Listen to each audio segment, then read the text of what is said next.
We have the Pantheon in the studio, an early pre-production sample that looks stoic, modern, and refined, with design language reminiscent of ancient Roman architecture, a true work of art. The Pantheon is an 18-liter case with a primary goal of maxing out custom liquid cooling support. We're talking up to 3 280mm radiators and 8 140mm fans, and liquid coolers up to 280mm, a truly incredible feat for its size. The internal layout is very familiar, inheriting the popular sandwich-style layout, dividing the case into two, with the ITX motherboard and SFX and SFXL power supply on one side and up to a 4-slot GPU on the other.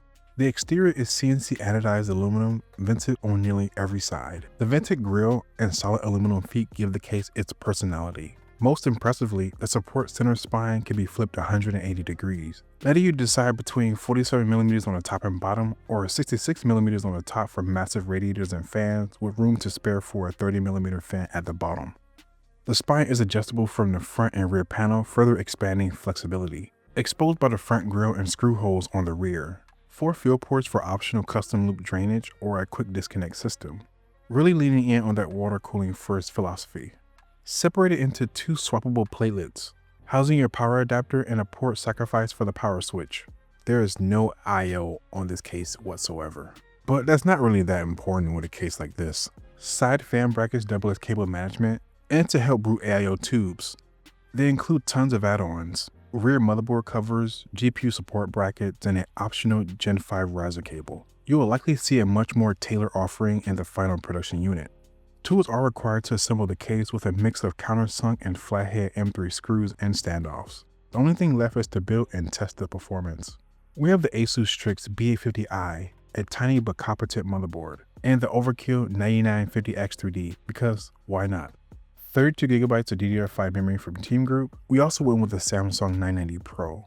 We can attach our riser and secure the board down into the case.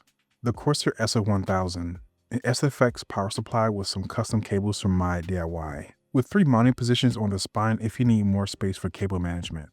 The RTX 5080 Founders card fits comfortably, offset by riser standoffs and 2 I/O support brackets. To cool the 9950X3D, we have the Arctic Liquid Freezer 3 Pro maxing out AIO support with matching Arctic P14 Pro fans. The Pantheon includes 4 radiator brackets in total, 2 for the top and 2 for the bottom. The 280mm radiator secured to the bracket and fastened to the case. We secure those really stiff tubes with 2 side fan brackets, making the process much easier. After installing the power switch, power adapter, bottom Arctic P14 Pro fans, exterior panels, and the case feet, we see 71 degrees on the 9950X3D after 10 minutes in Cinebench R24, and 72 and 62 degrees in Cyberpunk 2077 at 4K on the RTX 5080 Fe and the 9950X3D. The CPU and bottom fans are set to 800 RPM, which are barely audible. Pretty decent from a case that doesn't have any sound dampening, all with the goal of helping a small and modest group create their perfect SFF case. With some revisions to come, like a modified spine that might help expand AIO compatibility. Unofficial ideas for colors and different SKUs, nothing currently set in stone. There are some finishing defects, but that's to be expected with a prototype. Because this is a prototype, things like screws, standoffs don't really match, but that's okay. But it's built and designed extremely well.